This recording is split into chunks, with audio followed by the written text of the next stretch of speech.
E num vídeo recente que eu coloquei no meu canal, fazendo um react de uma fala do pastor Marcos Feliciano, onde num podcast ele afirmava que o dinheiro é o alicerce, o termômetro do casamento. Se ele está presente, o casamento continua. Se ele acaba, o casamento termina.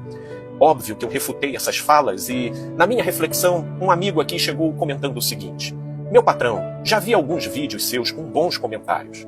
Não curto o Feliciano, mas ele acertou. Dinheiro é tudo, meu patrão. Até para morrer, precisa de dinheiro. Homem sem dinheiro, só cachorro gosta. Cara, formar uma família, não consegue suprir suas necessidades, é muito sofrimento. Pobre não pode formar família, não. Infelizmente, é a realidade. Amor não paga contas. Amor não enche barriga. Meu amigo, deixa eu vi a sua mensagem, uma mensagem cordial, de alguém que acompanha aqui as reflexões que eu coloco aqui no meu canal. Com toda consideração, eu olhei a sua fala e eu quis gravar aqui uma reflexão, extensão desse react que eu gravei recentemente sobre esse tema. Meu amigo, quando você fala que o amor não paga contas, que o amor não enche barriga, o amor que você está se referindo certamente é o amor romântico de Hollywood. É o amor sentimental, elogio. É o amor poesia. Sim, esse amor aí ele não paga conta não, ele não enche barriga. Mas quem disse que é desse amor que eu estou falando? O amor que eu mencionei, inclusive no vídeo, é o amor lealdade. É o amor entrosamento. É o amor tipificado nas palavras do sábio lá no livro de Eclesiastes, de que é melhor que sejam dois do que um. Porque quando um cai, o outro levanta. Quando um se vê ameaçado, o outro se junta para formar a defesa. Sim, é nessa cumplicidade e reciprocidade que o amor mais do que paga conta. O amor, ele torna os vales e as dificuldades da vida algo superável. Olha, eu levo muito em consideração aquele ditado que diz: antes só do que mal acompanhado. Embora seja clichê, seja um ditado popular, existe um fundo de verdade poderoso nesse ditado. Sim, e quando eu estou falando aqui sobre amor, nesses termos que eu estou falando, eu com isso não estou querendo dizer que seja inviável viver só.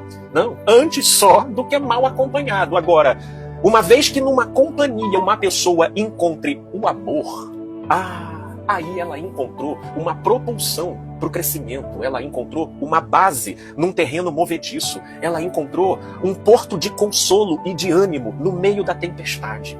E isso mais do que paga contas, isso ajuda as travessias mais difíceis. No meu próprio casamento, meu amigo, eu custei a desenvolver o patamar onde hoje eu estou, e durante muito tempo a minha esposa que sustentou as despesas do lar. E quando finalmente eu comecei a chegar num patamar de conseguir ajudar com as contas, nossa, teve a crise de 2016, crise econômica, a clínica onde eu estava ficou sem dinheiro para pagar os profissionais. E, obviamente, tem toda aquela consternação, frustração. Voltei a conversar com a minha esposa, tive que direcionar contas que eu já estava pagando para ela voltar a pagar. Mas nós nos ajudamos. Não tinha a ver com preguiça, não tinha a ver com descaso, era uma situação, era um fator das circunstâncias. E a gente se ajudou e a gente passou por aquilo e hoje a gente está num outro cenário, sempre se ajudando, sempre se fortalecendo. Agora, nem todos encontraram amor. Existe muita relação pautada realmente no interesse. E isso por causa da credulidade dos envolvidos, sim, de que é o dinheiro que é o alicerce das coisas. Porque o amor, meu amigo, é difícil de se encontrar. Você não encontra ali na esquina, você não encontra em aplicativos de relacionamento.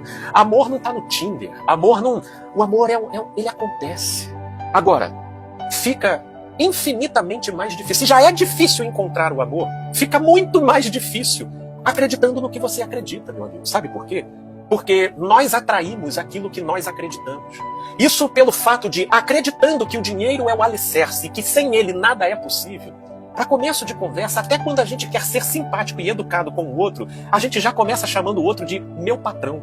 Isso já é muito indicativo dos valores e do código de leitura que você tem na vida.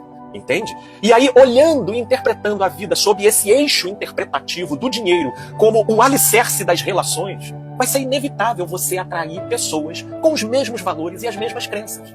E aí aquilo, meu amigo, quando você tiver com dinheiro, tu tá na crista da onda. Perdeu o dinheiro, você perde as relações, porque tudo passa a ser engendrado em torno disso. Infelizmente, a maioria não conheceram o amor e as suas riquezas, que é as riquezas de ser e não de ter. lealdade, bondade, benignidade, fidelidade, temperança, sabe? Essas que forjam um ser assim, ele passa por dificuldades, vivendo nessa vida ele vai passar por altos e baixos, mas ele necessariamente nunca vai deixar de ser próspero. Agora, com outros valores, com outros eixos interpretativos, como por exemplo, tendo o dinheiro como alicerce e como crença principal, você só vai atrair quem pensa assim. E aí, tendo dinheiro, você tá na crista da onda, acabou o dinheiro, acabou o relacionamento. E aí você, no final das contas, ainda vai dizer, tá vendo como é que o Felipe estava errado? Não, não é que o Felipe estava errado. É que o seu universo e o seu mundo só está correspondendo àquilo a que você acredita. Porque é muito difícil, no final das contas, difícil mesmo, é a gente reconhecer, eu não conheço o amor. E o mais complicado ainda é quando pessoas intituladas de pastor, com o capital da visibilidade pública, vêm a público ocupando esse lugar como um suposto representante da Bíblia e do Evangelho de Jesus, e ainda fica fomentando esse engano, como se Mamon fosse o garantidor de casamento e não o amor. Não sei se você vai entender, meu irmão, espero que sim. Mas é que o seu olhar, a começar pelo modo como você me chama, o seu olhar está tão pautado pelo bolso que eu não sei se você vai conseguir alcançar. Mas é para pensar, gente boa. Paz e luz, meus amigos e amigas.